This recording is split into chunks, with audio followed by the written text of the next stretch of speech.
Happy travels, fellow cruisers. This is Aaron and Linda with Traveling Flamingo.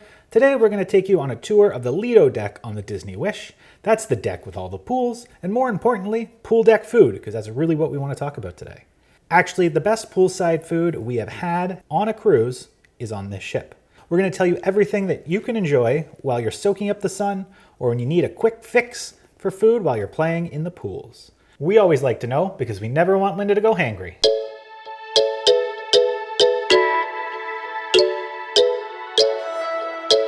Yeah, that's true. You don't want me hangry. For a quick summary of what's on the Lido deck or deck 11 before we dive into the food options, let's briefly go over what's on this deck. Not only does this deck have all your quick food options, there's a lot more. Starting from the back of the ship or the aft, you'll find Marcelina Marketplace.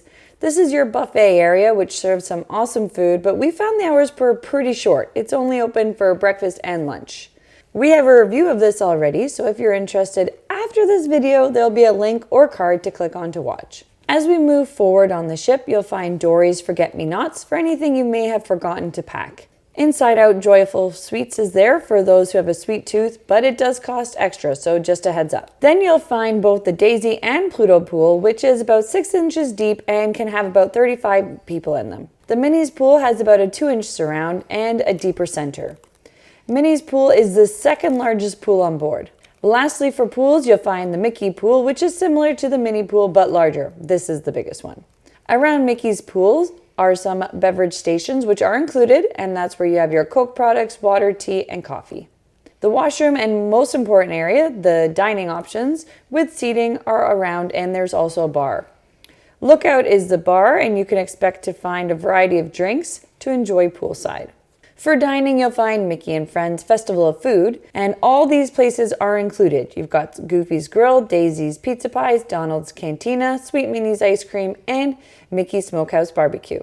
That's right, smoked meats. So let's dig into what you can enjoy here, starting with Donald's Cantina. This is where you can let your imagination be your guide and build your own tacos, burritos, or bowls. You can choose from fajitas with steak, chicken, or pork carnitas. You can also have it with rice, beans, or fajita vegetables, and topped with guacamole, salsa, sour cream, queso blanco, or a Mexican cheese blend. There is also a little salsa bar, and this is a common theme amongst these little restaurants, where you can add additional toppings if you wish. We enjoyed this area. The burritos, bowls, and tacos were flavorful, and you could customize it to your liking. Linda would go as far as saying these were some of the best tacos at sea. It can get a bit slow though since you're customizing everybody's meal, but it's definitely worth the wait. Oh yeah, I could eat in those tacos every day. Daisy's Pizza Pies has prosciutto pizza, 4-cheese pizza, pepperoni pizza, margarita pizza, and a plant-based sausage pizza. We really love the pizzas here. Aaron would actually say it's his favorite at sea, and you and your kids will love it. Goofy's Grill is your go-to place for all things grilled, and every kid will enjoy. There are hamburgers, cheeseburgers, Impossible Burgers, hot dogs, plant-based sausages, grilled bratwurst, and chicken tenders. These chicken tenders were popular. Overall, this is exactly what you would expect from a poolside grill.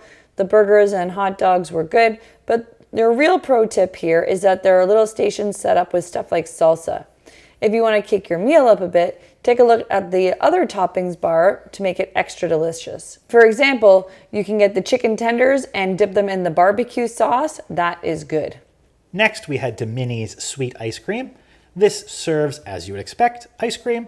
This is free, all you care to enjoy ice cream, and a bit different from Joyful Sweets, where you can get traditional ice cream. However, you do have an additional charge for that. Here you'll find vanilla, chocolate, strawberry, or banana self-serve ice cream. At least that was what is on our sailing. Again, if you're looking for regular ice cream, you'd have to go to Joyful Sweets. Next, you'll find Mickey's Smokehouse Barbecue. This is perhaps the most unique and enjoyable kiosk in Mickey and Friends Festival of Food. Here you'll find barbecue smoked brisket, St. Louis pork ribs, smoked chicken, barbecue smoked pulled pork, and smoked kielbasa sausage. For sides, you'll also find baked macaroni and cheese, collard greens, sweet potato fries, and Texas jalapeno cornbread. And there is also an assortment of different barbecue sauces for you to choose from. I'm a bit of a fan of mixing and matching foods, so for example, I'd go to Goofy's Grill and get one of the hamburgers, and I'd top it with some smoked pulled pork from Mickey's Smokehouse, and add, different toppings or different barbecue sauces, things like salsa or other ingredients from the other little flavor carts. Or, for example, you could go to Goofy's Grill, grab a hot dog, and top it with barbecue sauce and mac and cheese. You really can let your imagination run free on culinary options at Mickey and Friends Festival of Flavors. So to sum it up, we really enjoyed the Mickey and Friends Festival of Flavors. To be honest, we went here a bit later in our cruise because we just assumed it would be general hot dogs and hamburgers that you find on any other cruise. We were so surprised. The unique smokehouse barbecue pulled us in to give it a shot, and beyond Minnie's sweet treats and Goofy's Grill, which pretty standard fare on most cruise ships, it was really unique with a lot of options. It's almost like its own little buffet, allowing you to mix and match with all sorts of options. But there is a downside, and that can make some of this mixing and matching hard. During the high periods, like around lunch, it can be very busy. It's also not air conditioned, so it can be very hot. With Marcelina Marketplace being closed during various parts of the day, you can expect crowds, and the ice cream section is always packed with kids. Overall, we really enjoyed this area, and for us was probably the best Lido poolside food dining we've ever had on a ship. So have you ever tried Mickey and Friends Festival of Food? If so, did you like it? What did you have or enjoy here most? How did you find the waits in trying to get all your food? Thank you so much for watching. We really appreciate your support. Let us know if you enjoyed this video. Thanks again, and happy travels.